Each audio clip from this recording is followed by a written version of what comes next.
우리의 영원한 소망 되시는 우리 주님을 찬양합니다. 이 아침에 주의 전으로 저희를 부르사 기도하게 하시며 또 하나님의 말씀을 듣게 하시오니 주여 감사합니다. 이 아침 주께 주시는 여러 가지 깨우침의 말씀들 있게 하시고 또 느끼고 생각하며 주께 나아가는 그런 힘 있는 시간, 또 은혜로운 시간, 복된 시간 허락하여 주시옵소서. 감사드리며 예수 그리스도 이름 기도합니다. 아멘. 자, 하나님 말씀은 예레미야 36장 20절부터 32절까지입니다. 예레미야 36장 20절부터 32절까지 같이 읽겠습니다. 그들이 두루마리를 서기관 엘리야의 방에 두고 뜰에 들어가 왕께 나아가서 이 모든 말을 왕의 귀에 아뢰니 왕이 여후디를 보내어 두루마리를 가져오게 하매 여후디가 서기관 엘리사마의 방에서 가져다가 왕과 왕의 곁에 선 모든 고관의 귀에 낭독하니 그때는 9째 달이라. 왕이 겨울 궁전에 앉았고 그 앞에는 불피운 화로가 있더라. 여후디가 서너 쪽을 낭독하면 왕이 칼로 그것을 연하여 베어 화롯불에 던져서 두루마리를 모두 태웠더라. 왕과 그의 신하들이 이 모든 말을 듣고도 두려워하거나 자기들의 옷을 찢지 아니하였고 엘라단과 들라야와 그마라가 왕께 두루마리를 불사르지 말도록 아뢰어도 왕이 듣지 아니하였으며 왕의 아들 예라멜과 아리스엘의 아들 스라야와 압디엘의 아들 셀레마에게 명령하여 서기관 바룩과 선지자 예레미야를 잡으라 하였으나 여호와께서 그들을 숨기셨더라. 왕이 두루마리와 바룩이 예레미야의 입을 통해 기록한 말씀을 불사른 후에 예레미야의 말씀이 예레미야에게 임하니라. 이르시되 너는 다시 다른 두루마리를 가지고 유다의 여호야김 왕이 불사른 첫 두루마리의 모든 말을 기록하고 또 유다의 여호야김 왕에 대하여 이와 같이 말하기를 여호와의 말씀에 내가 이 두루마리를 불사르며 말하기를 내가 어찌하여 바빌론의 왕이 반드시 와서 이 땅을 멸하고 사람과 짐승을 이 땅에서 없어지게 하리라 하는 말을 이 두루마리에 기록하였느냐 하도다. 그러므로 여호와께서 유다의 왕 여호야김에 대하여 이와 같이 말씀하시니라. 그에게 다윗의 왕위에 앉을 자가 없게 될 것이요 그의 시체는 버림을 당하여 낮에는 더위 밤에는 추위를 당하리라. 또 내가 그와 그의 자손과 신하들을 그들의 죄악으로 말미암아 벌할 것이라. 내가 일찍이 그들과 예루살렘 주민과 유다 사람에게 그 모든 재난을 내리리라 선포하였으나 그들이 듣지 아니하였느니라. 이에 예레미야가 다른 두루마리를 가져다가 네리야의 아들 서기관 바룩에게 주매 그가 유다의 여호야김 왕이 불사른 책의 모든 말을 예레미야가 전하는 대로 기록하고 그 외에도 그와 같은 말을 더 많이 더 하였더라. 아멘. 오늘 하나님의 말씀을 불태우는 사람이라는 제목으로 함께 말씀을 나누고자 합니다. 예레미야 36장은 시대를 약간 거슬러 올라가서 여호야김 왕 때 있었던 한 가지 사건을 기록하고 있습니다. 이 사건이 기록된 이유도 유다 왕국의 패망의 필연성을 강조하기 위해서입니다. 하나님께서 그들을 철저하게 징계하실 수밖에 없었던 또 하나의 결정적인 사건이 바로 여기 소개되고 있는 것입니다. 36장의 사건을 이해하려면 몇 가지 배경에 대한 지식이 필요합니다. 유다 왕국의 마지막 희망이었던 요시야 왕이 무기또 전쟁에서 애굽의 군대에게 죽임을 당한 이후에 애굽의 바로 느고에 의해서 유다 왕으로 책봉된 인물이 바로 요시야의 아들 여호야김이었습니다. 이제 애굽의 속국이 된 유다는 애굽의 조공을 바치게 되었고요. 그래서 당연히 이로 인해서 백성들의 경제적인 상황이 굉장히 피폐해졌습니다. 더군다나 이런 시국에 여호야김 왕은 자신의 궁전을 크게 건축하기 위해서 백성들을 동원했고 또 백성들로부터 많은 재물을 착취하였습니다. 그리고 이에 반발하는 많은 사람들을 잡아 죽였습니다. 이에 예레미야가 이를 신랄하게 경책하였지만 오히려 이로 인해서 예레미야는 옥에 갇히게 되었습니다. 유다 왕 여호야김 제4년에 예레미야는 감옥에 투옥되어 있었습니다. 이때 하나님께서 예레미야에게 지금까지 예레미야를 통해서 유다에 내려졌던 모든 말씀을 전부 기록으로 남기고 그것을 다시 한번 선포하라고 명하셨습니다. 하나님께서 예레미야에게 말씀을 기록하게 한 이유를 3절에서 이렇게 말씀하고 있습니다. 유다 가문이 내가 그들에게 내리려 한 모든 재난을 듣고 각기 악한 길에서 돌이키리니 그리하면 내가 그 악과 죄를 용서하리라. 즉 다시 한번 선포되는 이 말씀을 듣고 유다 왕조가 돌이키고 회개하면 다시 한번 지금이라도 그 악과 죄를 용서하겠다는 말씀이셨습니다. 하나님은 두루마리의 여호야김의 그 악한 행동만을 기록하게 한 것이 아니라 그 아버지 요시야의 날로부터 현재 여호야김 4년에 이르기까지의 이야기까지 전부 기록하게 하셨습니다. 다시 말해서 하나님께서는 종교 개혁을 주도한 아버지 요시야 왕의 신앙과 여호야김의 신앙을 비교하게 함으로써 자신의 죄에 대해서 이 여호야김 왕이 스스로 객관적으로 아버지와 자신을 비교해 봄으로써 자신의 죄를 깨닫고 뉘우치게 할 요량으로 두루마리의 하나님의 말씀을 다시 한번 기록해서 일으켜지게 한 것입니다. 예레미야는 하나님의 지시하심을 따라서 그가 선포한 말씀을 다시 기록하게 했는데 그의 제자였던 서기관 바룩을 불러다가 이렇게 대피를 시켰습니다. 그러면서 백성들이 하나님께 돌아오기를 기대하였습니다.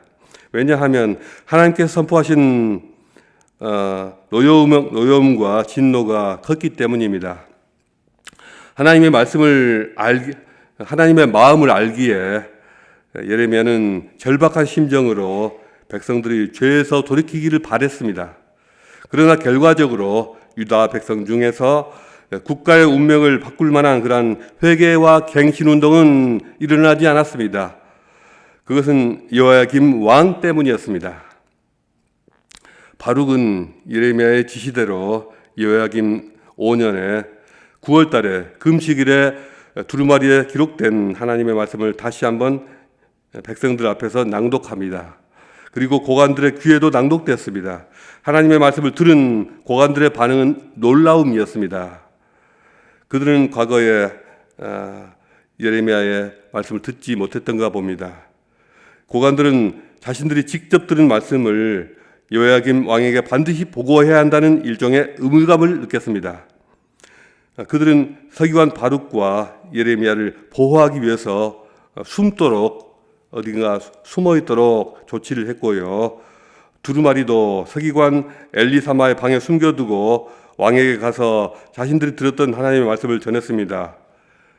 그리고 왕이 그 말씀을 가져오라 해서 다시 한번 낭독시키도록 하였습니다.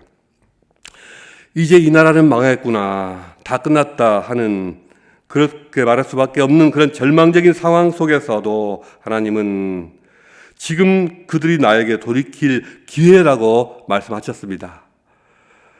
인간의 눈에는 그저 절망뿐이지만 하나님께 있어서는 그들이 하나님께 돌아올 수 있는 마지막 기회였습니다. 인간에게 가장 절망적인 때가 바로 하나님 주신 마지막 기회이며 또 좋은 하나님께 돌아갈 그러한 기회입니다. 하나님께서 허락하신 이 기회 속에 그들을 다시 하나님께 돌이키게 할 수 있는 것, 회복시킬 수 있는 방법은 오직 하나님의 말씀을 듣게 하는 것입니다. 하나님의 말씀만이 그 마지막 순간, 그 절망적인 순간에서도 소망이 될 수가 있고요. 또 최후의 살 길을 열어주는 그러한 길이 거기에 있습니다. 예레미야는 그것을 알고 있습니다. 그런데 두루마리에 적혀있는 글이 낭독되자 이를 들은 여호야김 왕은 엽기적이고 사이코적인 행동을 합니다. 성전 수리 중에 율법책을 발견했던 그 아버지 요시야는 율법책의 말씀을 들었을 때 자신의 옷을 찢었지만, 요야김 왕은 자신의 옷이 아닌 하나님의 말씀이 적혀있는 두루마리를 찢고 칼로 베어서 화롯불에 하나하나 불살라 버렸습니다. 그냥 듣기 싫다, 듣지 않겠다는 정도가 아니라 노골적인 적대감과 악감정을 드러내고 있습니다. 그토록 신실했던 요시야의 아들이 어떻게 이럴 수가 있을까요? 단지 그가 사이코라서 그랬을까요? 참으로 잘 이해가 안 되지만 전후 사정을 미루어 짐작은 해볼 수가 있습니다. 요야김은 하나님께 지극히 신실했던 아버지의 갑작스러운 죽음에, 그것도 애굽 왕에 의해서 아버지가 비참하게 죽었다는 소식을 접하면서 하나님께 대한 반발심이 생겼을지도 모릅니다. 아버지가 그토록 신실하게 하나님을 의지하고 순종했건만 아버지는 애굽과의 전투에서 전사하고 말았습니다. 그토록 하나님을 잘 믿고 최선을 다한 결과가 이게 뭐냐? 여호와 하나님을 잘 믿고 순종하면 이렇게 되는 거냐? 우리 주변에서 이러한 일을 도처에서 볼 수가 있습니다. 제가 전에 다녔던 교회에 한 신실한 집사님 가정이 있었습니다. 그분들은 교회 일에 누구보다도 앞장서서 헌신하고 봉사했습니다. 그분들에게는 대학교에 다니는 얼굴이 하얗고 예쁜 딸이 있었습니다. 외동딸이죠. 그런데 어느 날 가족이 함께 집에 있는데 그 딸이 갑자기 입에 거품을 물고 눈이 뒤집혀지면서 쓰러졌습니다. 아버지는 놀라서 딸을 눕히고 CPR을 시도했고 엄마는 앰뷸런스를 불렀습니다. 그렇게 헐레벌떡하는 사이에 영영 딸은 세상을 떠나고 말았습니다. 엄마는 충격을 받고 몸져 누웠습니다. 그리고는 교회를 떠났습니다. 교회에 특별 헌금을 드리려고 모아두었던 상당한 돈이 있었던 것 같은데 그 돈으로 해외여행을 다닌다는 이야기를 들었습니다. 그 일이 벌써 10년이 가까이 되어가니 그분들이 다시 신앙을 회복하고 교회로 돌아왔기를 저는 바랍니다. 요야김은 아버지의 죽음을 신앙적으로 잘 소화하고 극복할 만한 내면적 깊이가 없었고요. 신앙적인 가르침도 받지를 못했습니다. 조선시대 폐비 윤씨가 사약을 받고 죽은 비극이 그의 아들 연산군으로 하여금 조선시대 최악의 폭군으로 만들었던 것처럼 요시야라는 신앙심 깊은 군주가 전쟁터에서 허망하게 전사한 이 사건이 그의 아들 요야김을 최악의 삐뚤어진 왕으로 만들지 않았는가, 그렇게 추측이 되어집니다. 어쨌든 그는 하나님을 저버리게 되었고 모든 일에 특히 신앙적인 일이라 하면 더욱더 삐딱선을 타게 되었습니다. 그에게서 정직이라든가 공의, 또 정의, 신실함과 같은 고귀한 덕목들은 눈을 씻고 봐도 찾아볼 수가 없었고요. 더 이상 하나님을 두려워하는 마음도 없었고 모든 것이 우습게 보이고 하찮게 보이지 않았는가 싶습니다. 그러나 이유가 무엇이 됐든 하나님의 말씀을 불태우는 이러한 태도는 결국 그가 하나님의 원수가 되고 세상 모든 사람들로부터 배척당하고 버림받는 결과만 낳을 뿐이었습니다. 그가 재위 11년 만에 느부갓네살에 의해서 쇠사슬에 묶여 끌려가서 이방 땅에서 죽임을 당했을 때조차도 백성 중 어느 누구도 슬퍼하거나 애통하는 자가 없었고 그의 시체를 챙길 생각을 하는 사람도 없었습니다. 여호야김은 예레미야를 통한 하나님의 책망의 말씀을 들으면서 허무하게 돌아가신 자신의 부왕을 생각했을지도 모릅니다. 나는 아버지처럼 그렇게 살지 않겠다. 그러니 나에게 이래라 저래라 하지 말라. 나에게 하나님은 어쩌고 저쩌고 하는 이야기를 해서 내 화를 돋구지 마라.